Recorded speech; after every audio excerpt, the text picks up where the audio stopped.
Muchas gracias. Sigue Gustavo Petro, por favor. Gracias, Gustavo, y a todas las personas que en este momento nos escuchan. Se ha quintuplicado el número de personas contagiadas y muertas en Colombia debido específicamente a la incapacidad de un gobierno para enfrentar la pandemia. Tenemos 5 veces más muertos y contagiados que lo que debíamos tener de acuerdo a los cánones mundiales.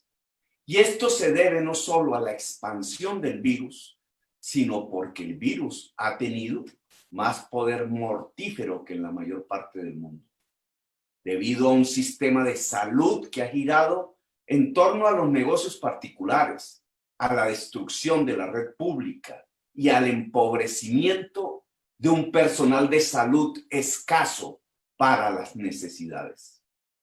No solo el virus mata en Colombia, el virus contagia y mata más que en la mayor parte del mundo en Colombia, porque así lo ha querido el gobierno nacional. Hoy somos el 10º país del mundo en número de contagiados totales, mientras que somos el 100º país del mundo en número de pruebas por millón de habitantes. Somos uno de los países con más bajo porcentaje de médicos y enfermeras por cada 1000 habitantes en todo el planeta Tierra. Esa distancia entre ser el 10º país del mundo en contagios y el 100º en pruebas no es una simple estadística fría, una anécdota más. Es la distancia que marca la vida y su protección del dolor y la muerte que provoca una absurda incapacidad de nuestro sistema de salud. Incapacidad que no se debe a la ignorancia, sino a la codicia. La muerte se abalanza sobre Colombia no solo por el virus, sino porque desde 1993 se decidió hacer de un derecho inalienable a la salud que todo ser humano debe ostentar un simple negocio de mercanchifles, donde el criterio rector no es la vida, sino la ganancia. El 75% de los muertos por COVID pertenecen a los estratos 1 y 2. Son los pobres los que mueren por la enfermedad, y de allí tanta displicencia gubernamental. La muerte por COVID no solo recorre los tejidos biológicos del ser humano, sino sus estructuras sociales de injusticia. La muerte por COVID nos muestra la pavorosa desigualdad de nuestra patria. Se ha quintuplicado el efecto de la pandemia de lo que debería ser por los recursos para montar rápidamente, porque los recursos para montar rápidamente un sistema preventivo con una fuerza humana y profesional de la salud en los barrios y veredas, con las pruebas suficientes, con la población en sus casas, se destinaron más bien a salvar a banqueros y grandes corporaciones en lugar de fluir a los hogares y dar comida a la gente. El recurso público no fue para la gente, sino para el burócrata ladrón y para el banquero igualmente ladrón. Los decretos de emergencia nos marcan un derrotero del recorrido del dinero público, de lo que es de todos y todas, del patrimonio común. Ese derrotero va hacia las arcas de las EPS en donde quedaron guardados. Las EPS no salieron a defender la vida de la gente, de las familias, sino sus propios negocios. El derrotero de los dineros públicos va hacia las reservas de crédito bancario donde solo se entregan si hay fiadores y altos intereses. Va hacia el subsidio a las petroleras y carboneras, a las que se les promete el fracking y acabar con el agua. Va hacia el subsidio hacia los grandes poseedores de la tierra para seguirla manteniendo improductiva. Confundimos democracia con plutocracia. Confundimos democracia con aporofobia. Palabras difíciles que nos muestran que los dueños del poder son la minúscula parte de la población rica del país y los que sufren la enfermedad, el hambre y la muerte son los pobres. El dinero público fue a los primeros, el virus a los segundos, a los que se les obligó a trabajar, salir a la calle al rebusque, se les obligó a hacerle la ganancia a los primeros.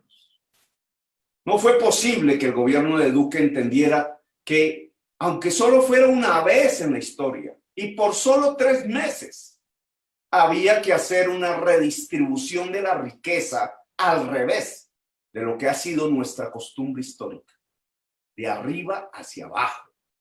Sonaba castrochavismo y así salieron a decir que un poco de justicia social era la mejor cura de la enfermedad, porque la prevenía y garantizaba el aislamiento de los seres humanos para abrazar la vida. Propusimos desde marzo que por decreto de emergencia se suspendiera el cobro de arriendos, servicios públicos y deudas, y se contratase todo el personal de salud disponible en Colombia en condiciones dignas para construir un sistema de la prevención. No fuimos escuchados. Queríamos que la gente tuviera con qué defenderse en su hogar, encerrados por la pandemia, que un Estado se decidiera a proteger la gente, brindara un manto de protección y cuidado sobre la familia humana inerme, sobre su hogar y la empresita de su sustento. ¿Qué más sentido tiene un Estado si no es proteger a la gente, proteger la vida? Proponíamos darle liquidez a los hogares, dinero, y a las empresas por el camino más fácil, suspender muchos de sus gastos, reducirle el costo de la vida de la gente, los gastos de arriendo, los gastos de servicios públicos y los gastos de deudas. Solo se necesitaba un decreto y nada más, pero el decreto nunca llegó. Propusimos financiar con un impuesto a los patrimonios más ricos para llevar esos dineros a la ayuda en liquidez a los hogares y las empresas desde las más pequeñas. Propusimos la renta básica y el pago estatal de nóminas para conservar el empleo. Prefirieron sobreendeudar el país recortando sus capacidades. La deuda inmensa generada la piensan pagar con los impuestos que mañana gravitarán sobre los que trabajan. Hay que decirlo con toda claridad. El gobierno actuó con toda irresponsabilidad con la vida, mientras propusimos la mayor responsabilidad con la gente. Hoy Duque decidió seguir el camino mortal de Trump y de Bolsonaro. Decidió lanzar a la gente a las calles para garantizarle las ganancias a otros y la muerte en las casas. Porque la mayoría de los muertos por COVID nunca llegaron a una unidad de cuidado intensivo. Una política estúpida, porque para salvar la economía había que salvar primero la vida. Hoy somos uno de los países con más contagios y muertes en el mundo. Hoy se desploma el empleo y la economía. Se desploman la vida y las ganancias. Escogimos el peor de los caminos. Colombia está arruinada. Centenares de miles de pequeñas empresas quebradas a las que no se les dio la mano. Millones de personas en la pobreza. El hambre inunda nuestras ciudades y nuestros campos. No sabemos cuánta de esta hambre jalonará la violencia y la barbarie actual y futura. Duque, mientras tanto, solo atina a ver cómo salvar a su jefe de su propio accionar y destruir las instituciones. El jefe, el de Duque, con su propia pólvora se quemó al intentar lanzarla. Ahora quieren que, por eso, el país se destruya y dinamite su justicia, sus instituciones, con extremismos de vestido negro, claman por destruir la Constitución del 91. Duque ha demostrado total incompetencia histórica en un momento tan crítico de nuestra sociedad.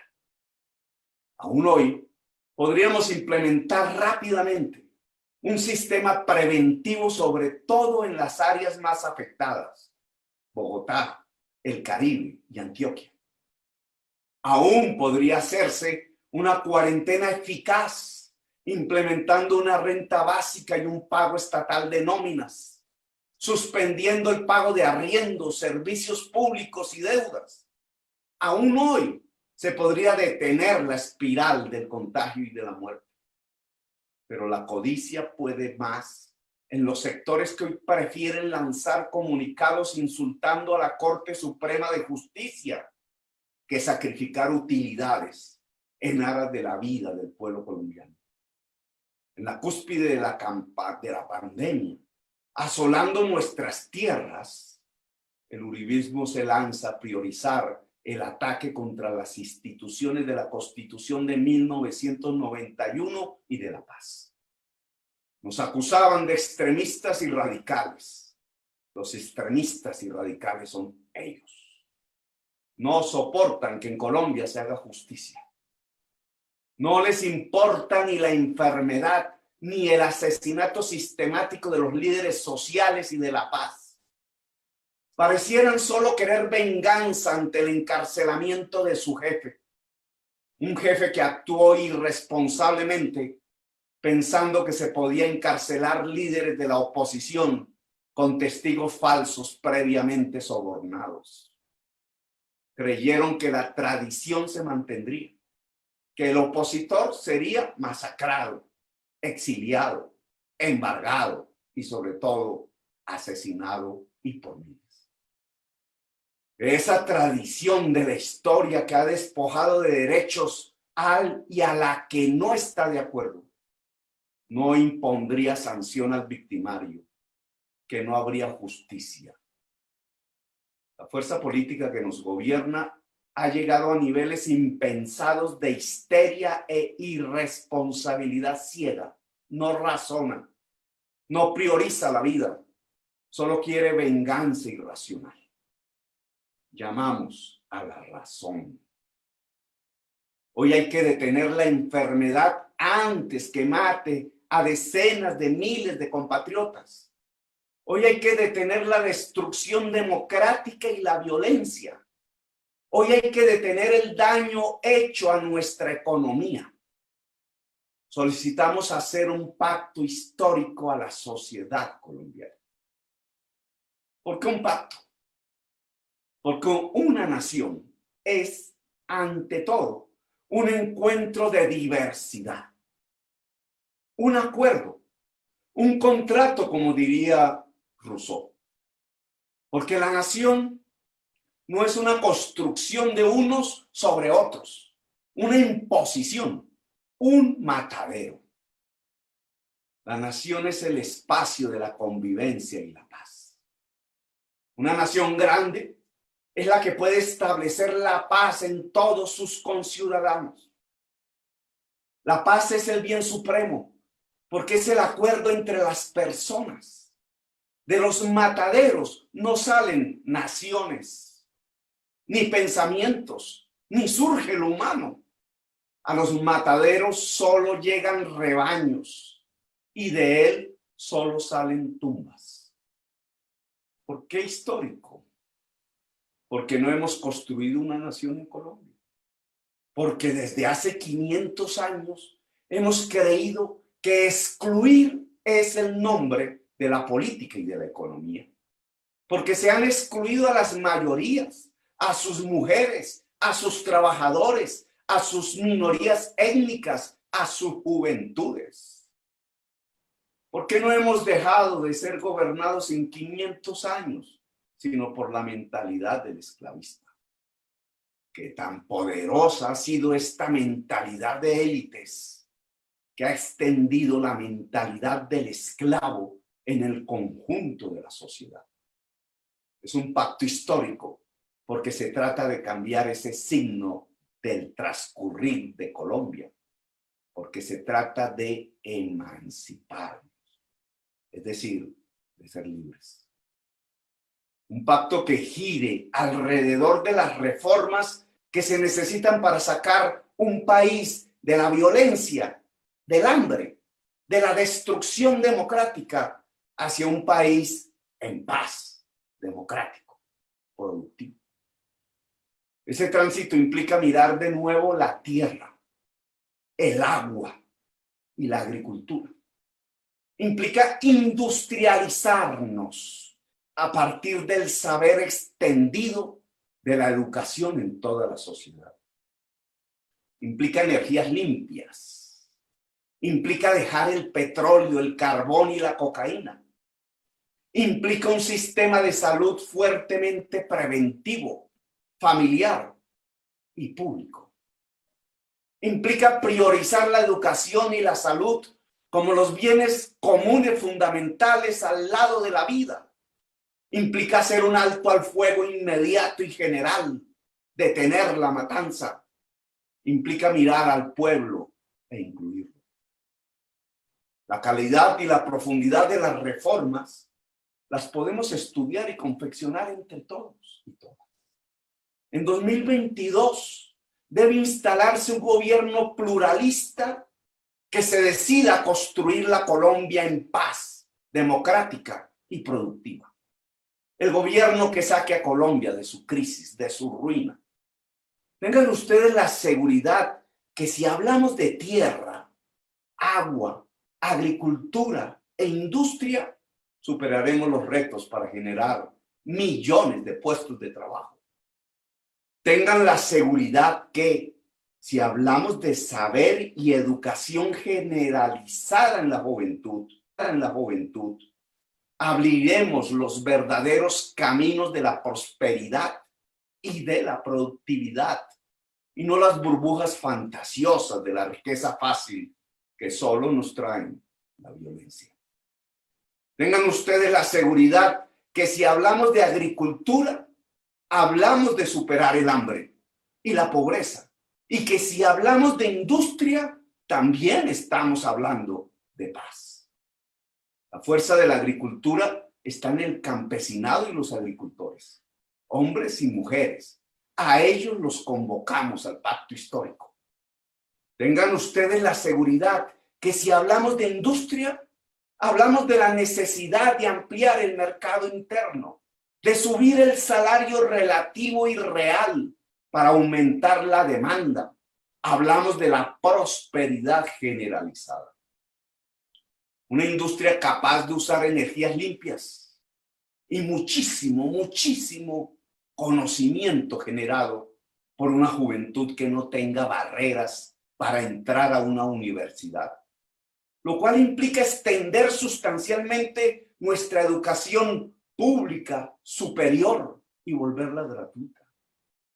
Tengan ustedes la seguridad que si nuestros campos se llenan de agricultura y el país de industria y la sociedad de saber, la paz no será un sueño inalcanzable, sino una realidad cotidiana y común para todo ser humano que habite en nuestro territorio. De alguna manera, cultivar la tierra y el cerebro humano, la agricultura y la cultura son los ejes del trasegar de la civilización humana por los parajes de la tierra. Agricultura y cultura son la base de la industria, de la producción, del bienestar, de un buen vivir democrático. Por eso convocamos a la juventud a este pacto histórico. Por eso convocamos a la mujer y al hombre sencillo del barrio y a todo ser humano que trabaje. La pandemia es el resultado del insulto de una economía depredadora sobre la naturaleza. Si la depredación sigue, más y más pandemias, más intensas y continuas, asolarán los rincones de la tierra. El pacto histórico que les proponemos consiste en reconciliarnos con la naturaleza, comprenderla y saber que es la base de nuestra propia existencia. Proteger la naturaleza es proteger nuestra vida, la de nuestros hijos y nietos. El pacto histórico es un pacto con la vida. Les proponemos recuperar los bosques y selvas, páramos, respetar como algo sagrado el agua, cambiar la economía de extraer recursos no renovables a producir lo renovable, el fruto del cerebro y el trabajo humano, el fruto de las labores. Les proponemos, en lugar de llenar las cárceles y llenar de cárceles el país, llenarlo de sedes universitarias. Les proponemos una lucha consciente contra el cambio climático, que adapte ciudades y campos y nos ayude a defender a la humanidad y la vida en el planeta. Que la colombianidad sea vanguardia de la existencia humana y no factor de su destrucción. Por eso los convocamos a este pacto de historia. Somos conscientes que pasar de un país violento, raquítico económicamente y antidemocrático a un país en paz, democrático y productivo, implica juntar la sociedad. Implica juntarse con fuerzas políticas y sociales diversas. Implica pactar. Implica una junta, o como dijeran los indígenas, una minga. No un pacto entre élites solas. No el pacto de los blancos criollos sin pueblo que se hundió en la patria boba y la reconquista española, sino un pacto de la sociedad toda. Desde este país, hoy en ruinas, hambriento, martirizado, convocamos a la restauración moral y democrática de la República, como alguna vez exclamó una voz antigua y sideral, la voz del Gaitán que silenciaron. Gracias por haberme escuchado, muy amable.